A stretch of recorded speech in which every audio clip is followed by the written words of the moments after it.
Hello दोस्तों, मैं अनामिका सिंह स्वागत करती हूँ आप सबका आपके यूट्यूब चैनल नॉलेज कॉर्नर में। साइंस की इस महत्वपूर्ण क्लास में आप लोग का स्वागत है। फ्रेंड्स, आज हम लोग बीपीएससी टीआरई 4.0 में पूछे जा रहे साइंस के 40 क्वेश्चनों को डिस्कस करेंगे। इन 40 क्वेश्चन में केवल साइंस के वो 40 क्वेश्चन ही नहीं, साथ ही साथ जीएस-जीके में जो साइंस के क्वेश्चन पूछे जाते हैं उसके लिए भी ये क्वेश्चन महत्वपूर्ण है। तो अगर आप बीपीएससी टीआरई 4.0 की तैयारी कर रहे हैं, आपका कोई भी सब्जेक्ट हो, आप लास्ट तक बने रहिए और जुड़िए हमारे चैनल से, क्योंकि हमारे इसी चैनल पे हिस्ट्री, ज्योग्राफी, इकोनॉमिक्स सभी सब्जेक्ट के प्रीवियस ईयर क्वेश्चन के साथ साथ इंपॉर्टेंट क्वेश्चन भी करवाए जा रहे हैं, तो आप उन्हें भी देख सकते हैं। साथ ही पीडीएफ प्राप्त करने के लिए टेलीग्राम चैनल को ज्वाइन करिए। आज का पहला क्वेश्चन है, 1 न्यूटन बराबर क्या होता है। आपके सामने ऑप्शन दिया है, 1 किलोग्राम गुड़े 1 मीटर सेकेंड 1 1 किलोग्राम गुड़े 1 metre second -2, 1 kilogram equal into 1 metre second -1, एक से अधिक इनमें से कोई नहीं। आपसे पूछा है 1 न्यूटन बराबर क्या होता है। तो देखिए, जो बल होता है, उस बल इक्वल टू होता है, फोर्स इक्वल टू अगर आप निकालेंगे तो वो होता है द्रव्यमान गुणे त्वरण। फोर्स इक्वल टू होता है द्रव्यमान गुणे त्वरण। तो इसलिए बल का मात्रक होता है न्यूटन। तो 1 न्यूटन बराबर हो जाएगा 1 kg इंटू 1 मीटर सेकेंड -2। ये 1 न्यूटन का मान हो जाएगा। इस हिसाब से ऑप्शन बी इसका सही जवाब हो जाएगा। अगला क्वेश्चन दिया है, यदि 40 न्यूटन भार वाली कोई लड़की 160 वाट की शक्ति से 20 सेकंड तक रस्सी पर चढ़ती है तो वह कितनी ऊंचाई तक पहुंचेगी। ऑप्शन है 40 मीटर, 80 मीटर, 4 मीटर, 8 मीटर, एक से अधिक इनमें से कोई नहीं। इसका जो सही जवाब हो जाएगा वो हो जाएगा ऑप्शन सी, 8 मीटर। देखिए, माना लड़की h मीटर की ऊंचाई तक चढ़ेगी, ठीक है। शक्ति इक्वल टू होता है, पावर इक्वल टू होता है कार्य बटे समय, यानी कि P इक्वल टू होता है कार्य बटे समय। तो ये आपका दिया हुआ है। अगर भार निकालना है, भार 40 न्यूटन दिया हुआ है और समय दिया हुआ है 30 सेकेंड, तो P इक्वल टू कितना हो जाएगा, 160 वाट हो जाएगा। 160 वाट हो जाएगा। अब P इक्वल टू आप निकालेंगे 160 इक्वल टू 40 गुणे 10 गुणे h, यानी कि हाइट, और अपॉन 20, या आप निकालेंगे h इक्वल टू 8 मीटर आपका निकल के आ जाएगा। और आंसर सी आपका सही जवाब हो जाएगा, ऑप्शन सी। अगला क्वेश्चन है, उत्प्लावन जिसे बायांशी कहते हैं का केंद्र हमेशा आपके सामने ऑप्शन दिया हुआ है, गुरुत्व केंद्र के संपाती होता है, विस्थापित द्रव के आयतन के केंद्रक के संपाती होता है, गुरुत्व केंद्र के ऊपर स्थित होता है, एक से अधिक इनमें से कोई नहीं। उत्प्लावन का केंद्र हमेशा कहाँ होता है। तो इसका सही जवाब हो जाएगा ऑप्शन बी, विस्थापित द्रव के आयतन के केंद्र के समानुपाती होता है उत्प्लावन का केंद्र, ठीक। ऑप्शन बी इसका सही जवाब हो जाएगा। अगला क्वेश्चन है, बर्फ का गलनांक बिंदु है 273 केल्विन, -273 सेल्सियस, 273 सेल्सियस, एक से अधिक इनमें से कोई नहीं। इसका जो सही जवाब हो जाएगा वो हो जाएगा ऑप्शन ए, 273 केल्विन बर्फ का गलनांक होता है। गलनांक क्या होता है, वह निश्चित ताप जिस पर संपूर्ण ठोस उष्मा ग्रहण कर द्रव में बदल जाता है। बर्फ का गलनांक वायुमंडलीय दाब अगर बात करें तो 0 डिग्री सेल्सियस या फिर 273 केल्विन होता है। अगर सेल्सियस में बात करें तो 0 डिग्री सेल्सियस होता है बर्फ का गलनांक, ठीक। अगला क्वेश्चन, गति का द्वितीय नियम क्या दर्शाता है। गति के दूसरे नियम से अक्सर क्वेश्चन देखने को मिला है, इसलिए गति के नियम आपके लिए बहुत ज़्यादा इंपॉर्टेंट है। इसके पहले के वीडियो में मैंने गति के तीनों नियम अच्छे से आपको समझाए हैं। अगर आपने उन्हें नहीं देखा है तो हमारे प्लेलिस्ट में जाके उस वीडियो को भी ज़रूर देखिए। गति का दूसरा नियम क्या दर्शाता है। ऑप्शन आपके सामने दिया है, प्रत्येक वस्तु स्थिर एक समान गति की अवस्था में रहेगी जब तक शुद्ध बल की क्रिया से इसे अवस्था को बदलने के लिए मजबूर न किया जाए। दूसरा दिया है, जब शुद्ध बल लागू होता है तो प्रत्येक वस्तु का एक समान गति में गतिमान होती है। तीसरा दिया, किसी वस्तु की गति के परिवर्तन की दर शुद्ध बल की दिशा में वस्तु पर लागू शुद्ध बल के अनुपातिक होता है। इसका सही जवाब हो जाएगा ऑप्शन सी, गति के दूसरे नियम होता है किसी वस्तु की गति में परिवर्तन की दर शुद्ध बल की दिशा में वस्तु पर लागू शुद्ध बल के अनुपातिक होता है, या फिर इसको दूसरी भाषा में कहें तो इसी को संवेग परिवर्तन की दर कहा जाता है। ऑप्शन सी इसका सही जवाब हो जाएगा। अगला क्वेश्चन है, जब कार एक मोड़ लेती है तो वह कौन सा बल है जो हमें बाहर की ओर धक्का देती है? अवकेंद्री बल, अपकेंद्री बल, घर्षण बल, एक से अधिक, इनमें से कोई नहीं। पूछा है जब कार है, जब वो मुड़ती है तो कौन सा बल है जिसके कारण हम बाहर की ओर धक्का पा जाते हैं? इसका सही जवाब ऑप्शन बी, अपकेंद्री बल। अपकेंद्रीय बल एक जड़त्व बल है जो वृत्तीय गति, यानी कि जो कोई कार है वृत्तीय गति कर रही है, वस्तु है कोई भी वस्तुओं पर गति के पथ के केंद्र से दूर त्रिज्या की दिशा में लगता हुआ प्रतीत होता है। अपकेंद्रीय बल के कारण ही कार मोड़ लेती है तो बाहर की ओर धक्का लगता है। ऑप्शन बी इसका सही जवाब हो जाएगा। अगला क्वेश्चन है, जिस तापमान पर तरल अपनी अवस्था से ठोस अवस्था में परिवर्तित होता है उसे क्या कहते हैं? गलनांक, हिमांक, क्वथनांक, एक से अधिक, इनमें से कोई नहीं। आपसे पूछा है कि कोई तरल है वो अपनी ठोस अवस्था में परिवर्तित हो रहा है, उसे क्या कहते हैं? इसका सही जवाब हो जाएगा ऑप्शन बी, हिमांक बिंदु। निश्चित ताप पर द्रव का ठोस में बदलना हिमीकरण कहलाता है। जब कोई द्रव है, पानी है, मान लो वो बर्फ बन रहा है, तो ये प्रक्रिया क्या कहलाएगी? हिमीकरण कहलाएगी। और ये हिमीकरण की प्रक्रिया जो होती है, ये निश्चित ताप को द्रव का हिमांक कहलाता है। ठीक है, अगला क्वेश्चन, ध्वनि की गति पर दबाव का क्या प्रभाव पड़ता है? दबाव में वृद्धि के साथ ध्वनि की गति बढ़ जाती है और इसके प्रतिकूल। दूसरा दिया, दबाव में वृद्धि के साथ ध्वनि की गति कम हो जाती है और इसके प्रतिकूल। ध्वनि की गति दबाव से प्रभावित नहीं होती है। आपसे पूछा ध्वनि की गति का दबाव पर क्या प्रभाव पड़ता है?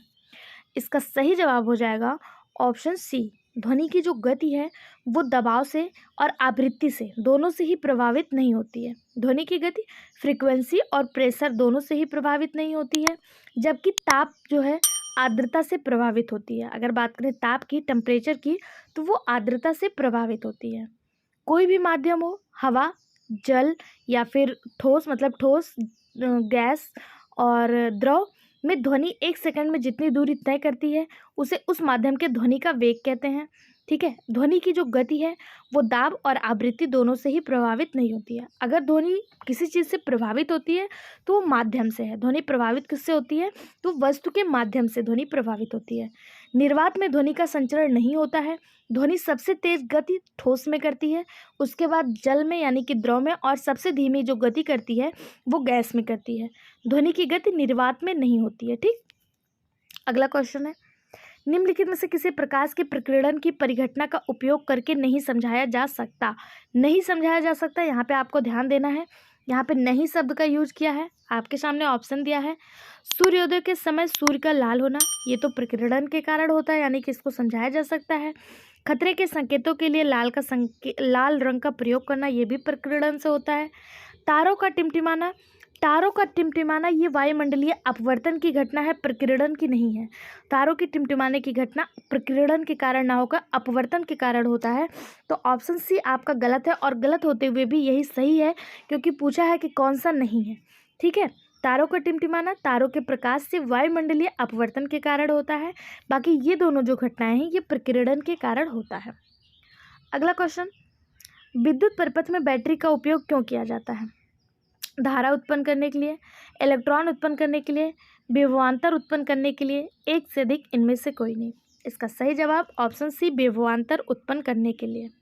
विद्युत बैटरी से रासायनिक ऊर्जा का रूपांतरण विद्युत ऊर्जा में होता है तथा यह परिपथ में विद्युत धारा का प्रवाह लगातार बनाए रखने के लिए विद्युत वाहक बल, जिसे आप EMF कहते हैं, उत्पन्न करती है। विद्युत वाहक बल उत्पन्न करती है, अर्थात विद्युत परिपथ में दो बिंदुओं के बीच विभवांतर उत्पन्न करती है। ऑप्शन सी आपका सही जवाब हो जाएगा।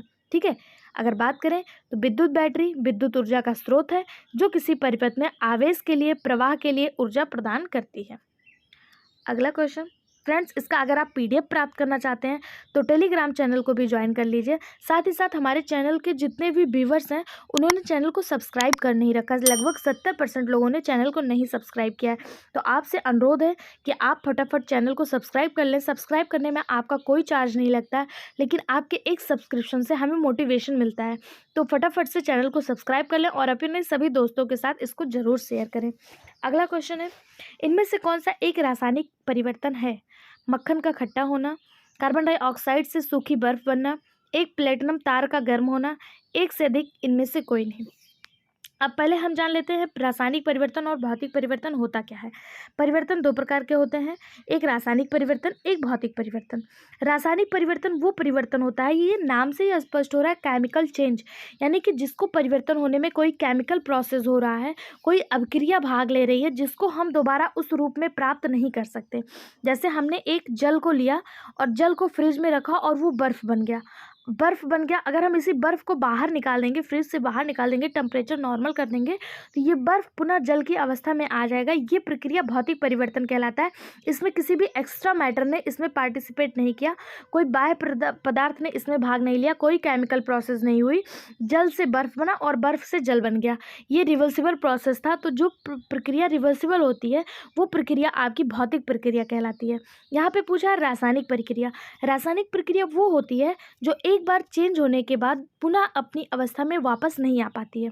जैसे आप समझ सकते हैं इसको मोमबत्ती के जलने और मोमबत्ती के पिघलने से। आपके पास दो मोमबत्ती है, एक मोमबत्ती जल रही है, एक अगर आपसे पूछा जाए मोमबत्ती का जलना कैसी अभिक्रिया है, अगर मोमबत्ती जल रही है और वो जल के ख़त्म हो गई तब तो ये रासायनिक प्रक्रिया है, दोबारा इसको इस अवस्था में प्राप्त नहीं किया जा सकता। लेकिन अगर मोमबत्ती पिघल रही है, मोमबत्ती पिघल के फिर कलेक्ट होती है और दोबारा उसमें आग लगाया जाए तो वो जल जाएगी, तो ये प्रक्रिया भौतिक प्रक्रिया कहलाती है। यानी कि ऐसी प्रक्रिया जो एक बार ख़त्म होने के बाद दोबारा अपनी अवस्था में वापस ना आ सके उसे रासायनिक प्रक्रिया कहेंगे। लेकिन वह प्रक्रिया जो दोबारा अपनी अवस्था में आ सके उसे भौतिक प्रक्रिया कहते हैं। अब यहाँ से आपसे पूछा है रासायनिक परिवर्तन कौन सा है, तो मक्खन का खट्टा होना, मक्खन का खट्टा होना ही आपका रासायनिक परिवर्तन के अंतर्गत आता है, क्योंकि इससे नए पदार्थ का जन्म हो रहा है। नए पदार्थ का बनना ही जो होता है वो रासायनिक परिवर्तन के अंतर्गत आता है। ठीक है, ये अनुत्क्रमणीय होते हैं, यानी कि रिवर्सिबल नहीं होते हैं। रासायनिक परिवर्तन के बाद पदार्थ को उसकी मूल अवस्था में वापस नहीं ला जा सकता। इसके एग्जाम्पल जैसे मक्खन का खट्टा होना, कागज़ का जलना, लोहे में जंग लगना, ये सब रासायनिक परिवर्तन के एग्जाम्पल हैं। अब आप हमें भौतिक परिवर्तन के कुछ एग्जाम्पल कमेंट बॉक्स में बताएंगे। अगर आपका कमेंट सही होगा, आपका जवाब सही होगा, तो अगले वीडियो में आपके नाम को जरूर लिया जाएगा। आगे बढ़ने से पहले हम कल के कमेंट को देख लेते हैं कि किन किन ने कमेंट किया है और उनका जवाब सही है। कल के साइंस के क्लास में कुछ लोगों ने अपने कमेंट, महत्वपूर्ण कमेंट हमें बताए हैं, जिनमें से एक ही लोग का नाम बार बार आ रहा है, केवल एक लोग के द्वारा सही जवाब और एक ही लोग के द्वारा कमेंट किया गया। आप अपने महत्वपूर्ण कमेंट हमें कमेंट बॉक्स में बता सकते हैं, तथा हमारे द्वारा पूछे गए क्वेश्चन का जवाब भी आप कमेंट बॉक्स में देंगे, तो इस तरह से फ्लैश बोर्ड पर आपके नाम को जरूर फ्लैश किया जाएगा। ठीक है, तो इसका सही जवाब आप लोग को पता चल गया होगा कि बर्फ़ का खट्टा होना रासायनिक परिवर्तन है। कार्बन डाइऑक्साइड से सूखी बर्फ़ बनना, कार्बन डाइऑक्साइड से जब सूखी बर्फ़ बनता है तो ये रिवर्सिबल प्रोसेस होकर दोबारा कार्बन डाइऑक्साइड में परिवर्तित हो जाता है, ये भौतिक परिवर्तन। एक प्लेटिनम तार का गर्म होना, ये भी भौतिक परिवर्तन का एग्जाम्पल है। आगे देखते हैं, NaCl और NH4Cl के मिश्रण को पृथक करने के लिए निम्नलिखित में से किस विधि का उपयोग किया जाता है। ऑप्शन है क्रिस्टलीकरण, ऊर्ध्वपातन, अवकरण, एक से अधिक इनमें से कोई नहीं। इसका सही जवाब हो जाएगा ऑप्शन बी, सब्लिमेशन। सब्लिमेशन यानी कि ऊर्ध्वपातन। NaCl जिसे अमोनियम क्लोराइड कहते हैं, और NaCl जिसे समान नमक कहा जाता है, और NH4Cl जिसे अमोनियम क्लोराइड कहते हैं। इनके मिश्रण को अलग करने के लिए ऊर्ध्वपातन विधि का प्रयोग किया जाता है। इस प्रक्रिया में ठोस पदार्थ द्रव में परिवर्तित हुए बिना ही सीधे गैसीय अवस्था में परिवर्तित हो जाते हैं, गैसीय अवस्था से सीधे ठोस अवस्था में आ जाते हैं। ऐसी प्रक्रिया को सब्लिमेशन या फिर ऊर्ध्वपातन कहलाता है। जैसे हम सभी ने अपने घरों में कपूर को देखा होगा, कपूर जो है अगर इसको खुले में छोड़ दिया जाए तो ये अपने आप बिना द्रव में बदले ही गैसीय अवस्था में परिवर्तित हो जाता है। पुनः अगर इसको एक जगह से गैस को एकत्रित करके पुनः कुछ टाइम के लिए बंद करके रख दिया जाए तो पुनः ये कपूर में परिवर्तित हो जाता है। ऐसी क्रिया सब्लिमेशन या ऊर्ध्वपातन की क्रिया कहलाती है। ऊर्ध्वपातन के और भी एग्जाम्पल हैं, जैसे नैप्थलीन हो गया, अमोनियम क्लोराइड हो गया, ये जो है ऊर्ध्वपातन क्रिया दर्शाते हैं। अगला क्वेश्चन है, रेडियो सक्रियता जिसे रेडियो एक्टिविटी कहते हैं का आविष्कार किसने किया था। Max Planck, James Clerk Maxwell, Henry Becquerel, एक से अधिक इनमें से कोई नहीं। इसका सही जवाब हो जाएगा ऑप्शन सी, हेनरी बैक्यूरेल। कुछ विशेष तत्वों एवं उनके यौगिकों से कुछ अदृश्य किरणें स्वतः ही निकलती हैं। इन किरणों को रेडियो एक्टिव किरणें या बैकरल किरणें भी कहते हैं, क्योंकि इनकी खोज बैकरल नामक साइंटिस्ट ने की थी, तो उन्हीं के नाम पे इनका नाम क्या कर दिया गया था, बैकरल किरणें कर दिया गया था। किसी पदार्थ से स्वतः ही किरणें उत्सर्जित होते रहने की घटना ही रेडियो एक्टिविटी या फिर रेडियो एक्टिविटी कहलाती है। ठीक है, इसकी खोज किसने की थी, तो हेनरी बैकरल ने की थी। जैसे रेडियो एक्टिव जो प्रमुख तत्व हैं उनमें से यूरेनियम, थोरियम, पोलोनियम, प्लूटोनियम, ये सब रेडियो एक्टिव तत्व के अंतर्गत आती हैं। पियरे क्यूरी और मैडम क्यूरी के बाद में एक अत्यंत महत्वपूर्ण रेडियो एक्टिव तत्व की खोज की थी, जिसका नाम रेडियम था। अगर आपसे पूछा जाए रेडियम की खोज किसने की, तो पियरे क्यूरी और मैडम क्यूरी, ये दोनों हस्बैंड वाइफ थे और इन्होंने रेडियो एक्टिव तत्व की खोज की थी, रेडियम की खोज की थी। बात करें रेडियो एक्टिविटी की खोज किसने की थी, तो हेनरी बैकरल ने की थी और इन्हीं के नाम पे इसका नाम बैकरल किरणें भी रखा गया था। अगला क्वेश्चन है, एनोडाइजिंग प्रक्रिया में किस अम्ल का उपयोग किया जाता है। ऑप्शन, तनु नाइट्रिक एसिड, तनु सल्फ्यूरिक एसिड, तनु एसिटिक एसिड, एक से अधिक इनमें से कोई नहीं। इसका सही जवाब हो जाएगा ऑप्शन बी, तनु सल्फ्यूरिक एसिड। अगला क्वेश्चन, अष्टक नियम लॉ ऑफ ऑक्टस किसने प्रतिपादित किया था। John Dobereiner, Alexander New Zealand, Lothar Meyer, एक से अधिक इनमें से कोई नहीं। इसका जो सही जवाब हो जाएगा वो हो जाएगा ऑप्शन बी, अलेक्जेंडर न्यूजीलैंड ने 1864 में ऑक्सटक नियम दिया था। ठीक है, अगला क्वेश्चन, ऑक्सीजन के अणु में होता है एक विद्युत संयोजी बंध, एक एकल सहसंयोजक बंध, एक दोहरा सहसंयोजक बंध, एक से अधिक इनमें से कोई नहीं। ऑक्सीजन का जो अणु होता है उनमें से एक दोहरा सहसंयोजक बंध होता है। ऑप्शन सी इसका सही जवाब हो जाएगा। नेक्स्ट क्वेश्चन, रबड़ को ताकत प्रदान करने, अधिकतम लोच एवं स्वायत्त प्रदान करने हेतु सल्फर और ताप से उपचारित करने की प्रक्रिया को क्या कहते हैं। हाइड्रेशन, इंसुलेशन, वल्कनाइजेशन, एक से अधिक इनमें से कोई नहीं। रबड़ को ताकत प्रदान करने की प्रक्रिया क्या कहलाती है, तो इसका सही जवाब हो जाएगा वल्कनाइजेशन। ऑप्शन सी, वल्कनाइजेशन यह एक ऐसी रासायनिक प्रक्रिया है जिसमें गंधक या किसी प्रकार का कोई अन्य पदार्थ मिला देने से रबड़ या संबंधित बहुलकों के अपेक्षाकृत अधिक टिकाऊ पदार्थ में बदल जाता है। जैसे टायर, जूतों के स्रोत, हौज, पाइप, हॉकी व अन्य सामान बनाने के लिए वल्कनाइजेशन की प्रक्रिया यूज की जाती है।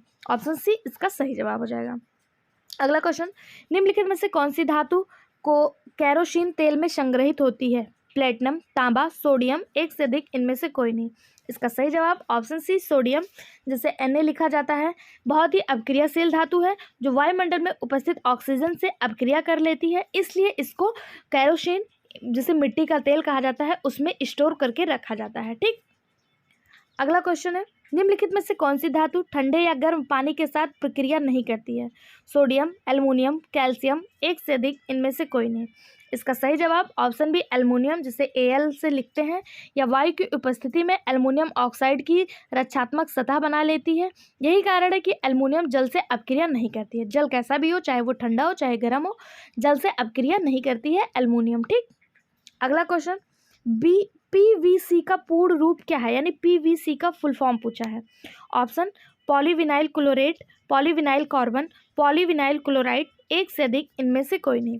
सही जवाब option C, polyvinyl chloride. PVC का फुल फॉर्म पॉलीविनाइल क्लोराइड है। यह बहुलीकरण से प्राप्त होता है। इसका उपयोग बिजली की तारों को कोटिंग, पतली चादरें, फिल्म तथा बरसाती सीट कवर बनाने के लिए किया जाता है, पीवीसी का यूज। अगला क्वेश्चन, मानव में आहार नाल का इसमें से कौन सा भाग अपशिष्ट पदार्थों का उत्सर्जन करता है। मतलब मानव के जो एलिमेंट्री कैनाल है, इसमें से वो कौन सा भाग है जो अपशिष्ट पदार्थों का उत्सर्जन करता है। बड़ी आंत, मलद्वार जिसे एनस कहते हैं, बड़ी आंत जिसे लार्ज इंटेस्टाइन कहते हैं, परिशेष्टिका, एक से अधिक इनमें से कोई नहीं। इसका सही जवाब ऑप्शन बी, मलद्वार या फिर एनस। एनस ये उत्सर्जी पदार्थों का उत्सर्जन करता है, अपशिष्ट पदार्थों का उत्सर्जन करता है। ठीक है, मनुष्य की आहार नाल में छोटी आंत सबसे लंबी होती है। अगर आपसे पूछा जाए मनुष्य के आहार नाल में सबसे लंबी कौन सा पार्ट होता है, तो छोटी आंत जो होती है वो सबसे लंबी होती है और इसकी लंबाई लगभग 20 फीट होती है। फ्रेंड्स, अगर आप लोगों ने अभी तक चैनल को सब्सक्राइब नहीं किया है तो प्लीज़ आप लोग से रिक्वेस्ट है कि चैनल को सब्सक्राइब कर लीजिए और अपने सभी दोस्तों के साथ इस चैनल को पहुँचाइए, क्योंकि इस चैनल के बारे में अभी कम लोग जानते हैं। तो अपने सभी भी फ्रेंड्स, रिलेटिव जितने भी लोग हैं सब तक ये चैनल पहुँचाइए। इस पर BPSC TRE के सभी प्रीवियस ईयर क्वेश्चन करवाए गए हैं, साथ ही साथ जितने इंपॉर्टेंट क्वेश्चन हैं वो विद एक्सप्लेनेशन आपके साथ कराए जा रहे हैं। साथ ही फ्रेंड्स, आपको अगर इसका PDF चाहिए तो आप हमारे टेलीग्राम चैनल को ज्वाइन कर लीजिए। टेलीग्राम चैनल का लिंक आपको इसी वीडियो के डिस्क्रिप्शन बॉक्स में मिल जाएगा। अगला क्वेश्चन है, उस एंजाइम का नाम बताइए जिसका उपयोग प्रोटीन को पेप्टाइड में रूपांतरित करने के लिए किया जाता है। इन्वर्टेज, पेप्सिन, लैक्टेज, एक से अधिक, इनमें से कोई नहीं। इसका सही जवाब ऑप्शन बी, पेप्सिन। पेप्सिन उन स्थितियों में भोजन के पाचन में मदद करता है जहां पाचन तंत्र भोजन को पचाने के लिए पर्याप्त एंजाइम का निर्माण नहीं कर पाता। वहां पे क्या करता है, पेप्सिन किया जाता है और ये प्रोटीन को पेप्टाइड में परिवर्तित कर देता है। अगला क्वेश्चन है, दांतों में सड़न शुरू हो जाती है जब मुंह का pH से कम हो जाता है। यानी कि दांतों का सड़न कब शुरू होता है, जब मुंह का pH किससे कम हो जाएगा तो दांतों का सड़न शुरू हो जाएगा। इसका सही जवाब हो जाएगा ऑप्शन बी, 5.5। मनुष्य का pH जब 5.5 से कम हो जाएगा, यानी कि जब अम्लीय हो जाएगा, तो दांतों का क्षरण जो है वो शुरू हो जाएगा, दांतों का टूटना, दांतों का सड़ना शुरू हो जाएगा। उसमें बैक्टीरिया की उपस्थिति हो जाएगी जिस कारण दांतों का क्षरण शुरू हो जाएगा। अतः यहाँ पे कहा जा रहा है कि जो मनुष्य का मुंह का pH है वो अगर क्षारीय रहे तो दांतों में कभी भी सड़न नहीं देखने को मिलेगा। इसी कारण जो हमारे ब्रश होते, जो हमारे मंजन होते हैं, टूथपेस्ट होते हैं, उनका माध्यम कैसा होता है, उनकी प्रकृति कैसी होती है, वो क्षारीय होते हैं। ठीक है। अगला क्वेश्चन है, रक्तचाप मापने के लिए इनमें से किस यंत्र का प्रयोग किया जाता है। हीमोग्लोबिनोमीटर, यूरिनोमीटर, स्फिग्नोमैनोमीटर, एक से अधिक, इनमें से कोई नहीं। रक्तचाप यानी कि ब्लड प्रेशर मापने के लिए स्फिग्नोमैनोमीटर का यूज किया जाता है। ऑप्शन सी इसका सही जवाब हो जाएगा। वहीं पे बात करें यूरिनोमीटर की, तो यूरिनोमीटर मूत्र संबंधित विशिष्ट गुरुत्व को निर्धारित करने के लिए किया जाता है यूरिनोमीटर का प्रयोग। और हीमोग्लोबिनोमीटर खून में हीमोग्लोबिन का पता लगाने के लिए किया जाता है। ठीक है। अगला क्वेश्चन, मानव शरीर की सबसे बड़ी धमनी कौन सी है। यहाँ पे ध्यान देना, आपसे धमनी पूछा है। मानव शरीर की सबसे बड़ी धमनी या जिसे आर्टरी कहते हैं वो कौन सी है। वेन केवा, वृक्कीय, महाधमनी, एक से अधिक, इनमें से कोई नहीं। इसका सही जवाब ऑप्शन सी, महाधमनी, जिसे एरोटा कहते हैं। एरोटा ये मानव शरीर की सबसे बड़ी धमनी होती है। मुख्य धमनी भी यही है जो हृदय से बाएं नीले से आरंभ होती है तथा इसमें ऑक्सीजन युक्त रक्त हमारे शरीर के ऊतकों में ऑक्सीजन का संचरण करता है। ठीक है। आपको बता दें, जो मनुष्य का हृदय जो होता है वो 4 चैम्बर्ड होता है। जितने भी स्तनधारी होते हैं उनका हार्ट जो होता है वो 4 चैम्बर्ड होते हैं, जिसमें 2 नीले, 2 ऑरिकल और 2 वेंट्रिकल होते हैं। इसमें से जो शुद्ध रक्त ले जाता है वो आपकी धमनी होती है, जिसे आर्टरी कहते हैं, ये शुद्ध रक्त ले जाता है। और अशुद्ध रक्त ले जाने वाले को वेन्स या फिर नसें कहते हैं।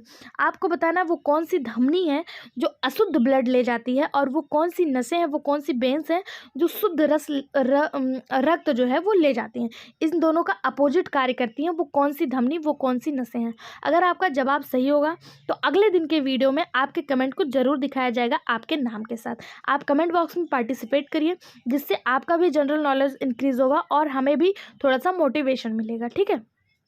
अगला क्वेश्चन है, विरामा अवस्था में एक वयस्क मनुष्य 1 मिनट में औसतन कितनी बार सांस लेता और छोड़ता है।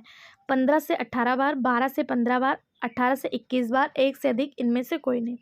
आपसे पूछा है विरामा अवस्था में कितनी बार लेता और छोड़ता है, तो इसका सही जवाब हो जाएगा ऑप्शन ए, 15 से 18 बार। विरामा अवस्था में एक वयस्क मनुष्य औसतन मतलब लगभग 15 से 18 बार सांस लेता और छोड़ता है। अगर बात करें वयस्क के लिए सामान्य श्वसन दर कितनी है, तो वो 12 से 20 हो जाएगा सामान्य श्वसन दर। लेकिन अगर वो विरामा अवस्था में है तो 15 से 18 बार। ठीक, ऑप्शन ए इसका सही जवाब हो जाएगा। अगला क्वेश्चन, पेशी तंत्र का कौन सा भाग हड्डी को हड्डी से जोड़ता है, यानी बोन को बोन से जोड़ता है। कंडरा, अस्थिबंध, पेशी, एक से अधिक, इनमें से कोई नहीं। इसका सही जवाब हो जाएगा अस्थिबंध। इसको आप याद करने के लिए अस्थि ए और ए ऐसे करके ऑल से याद कर सकते हैं, यानी कि ए ऑल से अस्थि को अस्थि से जोड़ने वाला होता है लिगामेंट, या फिर जिसे अस्थिबंध कहा जाता है। ऑप्शन बी इसका सही जवाब हो जाएगा। इसी तरह आप याद कर सकते हैं मैट यानी कि मसल्स और अस्थि को जोड़ने वाला टेंडन होता है, मैट से याद कर सकते हैं। ठीक है। अगला क्वेश्चन, मानव शरीर की सबसे लंबी हड्डी कौन सी होती है? तो इसका जो सही जवाब हो जाएगा, इसको हम लोग बचपन से पढ़ते आ रहे हैं, जांघ की हड्डी, जिसे फीमर कहा जाता है, फीमर FEMUR, ये मानव शरीर की सबसे बड़ी हड्डी होती है। मानव शरीर की सबसे बड़ी हड्डी कौन सी होती है? फीमर होती है, ठीक है, जो जांघ में पाई जाती है। अगर पूछा जाए सबसे छोटी हड्डी कौन सी है, तो इसका जवाब आप हमें कमेंट बॉक्स में बताइएगा कि मानव शरीर की सबसे छोटी हड्डी कौन सी है और वह कहाँ पे पाया जाता है। साथ ही साथ मैं आपको बता दूं, शरीर का सबसे कठोर भाग कौन सा है? तो मानव शरीर के सबसे कठोर भाग जो होता है वो दांत जो हमारी दांत होती है, हमारी टीथ होती है, इसमें पाया जाने वाला इनेमल जो होता है, ये मानव शरीर की सबसे कठोर हड्डी होती है। आज का क्वेश्चन जो है आपके लिए है वो है, मानव शरीर की सबसे छोटी हड्डी कौन सी है? ये आज का क्वेश्चन आपके लिए है। इसके साथ एक और क्वेश्चन आपसे पूछा गया कि वो कौन सी धमनी है, कौन सी नसें हैं, कौन सी धमनी है जो अशुद्ध ब्लड ले जाती है, अशुद्ध इम्प्योर रक्त ले जाती है, और वो कौन सी नसें हैं जो प्योर ब्लड ले जाती है। ठीक, अगला क्वेश्चन, मानव शरीर में पाई जाने वाली निम्नलिखित में से कौन सी ग्रंथि एक अंतःस्रावी ग्रंथि है? अधिभृत ग्रंथि, लार ग्रंथि, थायराइड ग्रंथि, एक से अधिक इनमें से कोई नहीं। वेरी वेरी IMP क्वेश्चन, इसको मार्क करिएगा, ये TRE में पूछा गया क्वेश्चन है कि वो कौन सी ग्रंथि है जो अंतःस्रावी ग्रंथि है। अब देखिए, अंतःस्रावी और बाह्यस्रावी और मिक्स 3 तरह के ग्लैंड होते हैं, एक अंतःस्रावी, एक बाह्यस्रावी और एक मिक्स ग्लैंड होता है।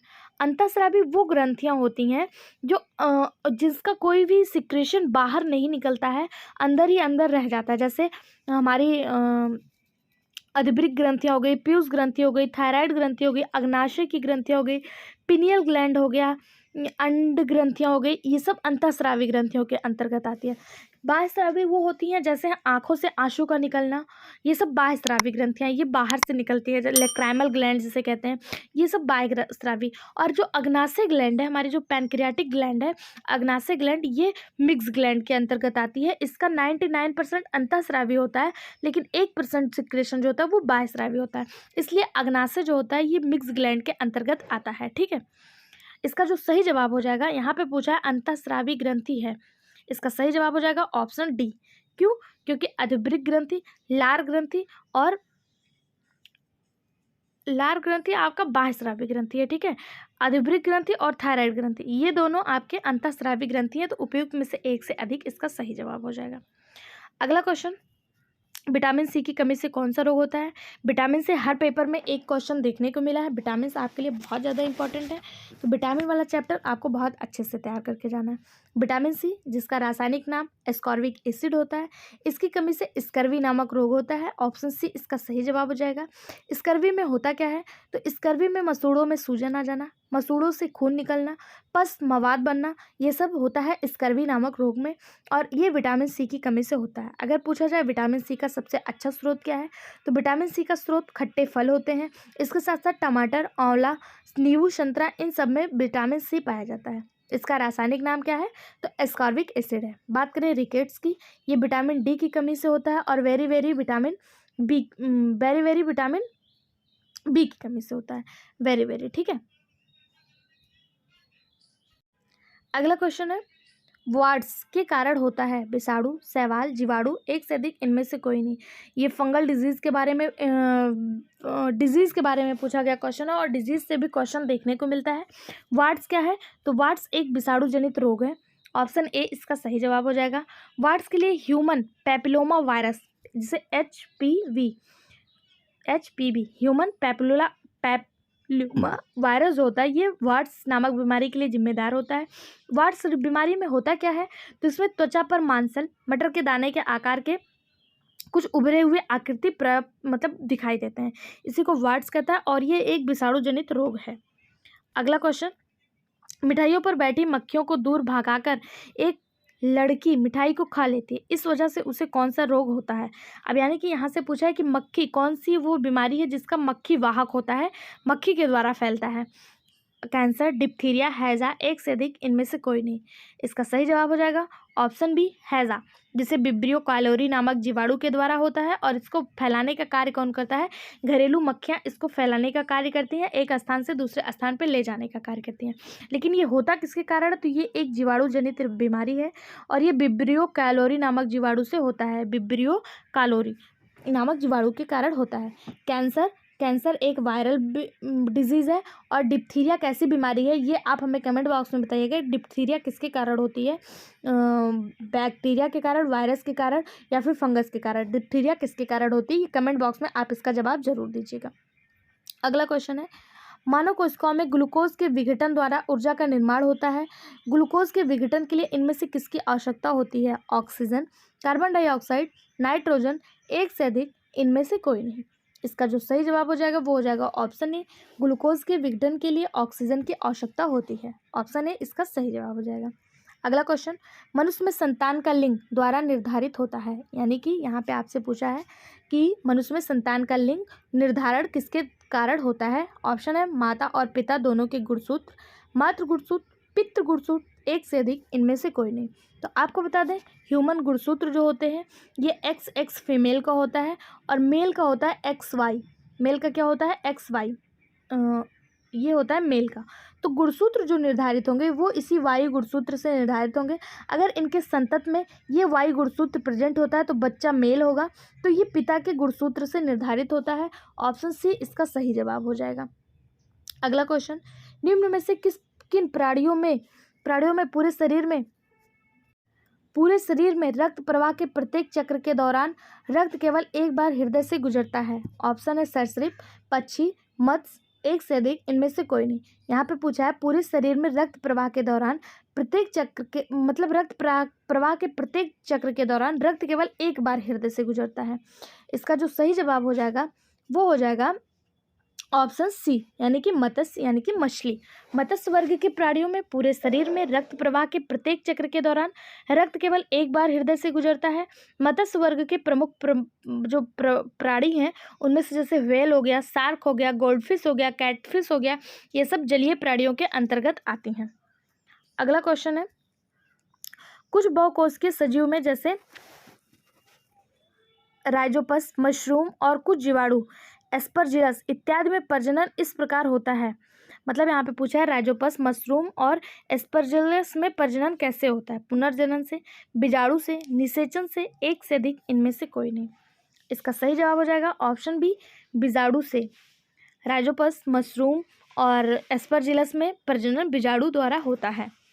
अगला क्वेश्चन, निम्नलिखित में से कौन सा पौधा थैलोफाइट है? यूलोथ्रिक्स, कारा, उल्वा, एक से अधिक, इनमें से कोई नहीं। इसका सही जवाब ऑप्शन डी। क्यों? क्योंकि थैलोफाइट के अंतर्गत कवक, शैवाल और लाइकेन आते हैं। इसमें यूलोथ्रिक्स, कारा, स्पायरोगायरा, कैलेडोफोरा एवं उल्वा सभी शामिल हैं। तो कारा, यूलोथ्रिक्स और उल्वा तीनों ही थैलोफाइट्स के अंतर्गत आते हैं। ऑप्शन डी इसका सही जवाब हो जाएगा। अगला क्वेश्चन, निम्न में से कौन सा जीवित जीवाश्म वृक्ष का उदाहरण नहीं है? व्हेल जो है, अभी हम लोगों ने व्हेल को देखा था, हमने कहा था कि व्हेल जो है ये मछली के अंतर्गत आती है। व्हेल जो है ये सबसे बड़ा स्तनधारी है, ठीक है। व्हेल जो है ये स्तनधारी के अंतर्गत आता है, ये फिश वर्ग में नहीं रखा जाता है। अगला क्वेश्चन है, निम्नलिखित में से कौन सा जीवित जीवाश्म वृक्ष का उदाहरण नहीं है? सिल्वर ओक, जिंकोगो वाइवोला, फ्यूनेरिया, एक से अधिक, इनमें से कोई नहीं। इसमें पूछा कौन सा जीवित जीवाश्म का उदाहरण नहीं है, तो इसका सही जवाब हो जाएगा ऑप्शन,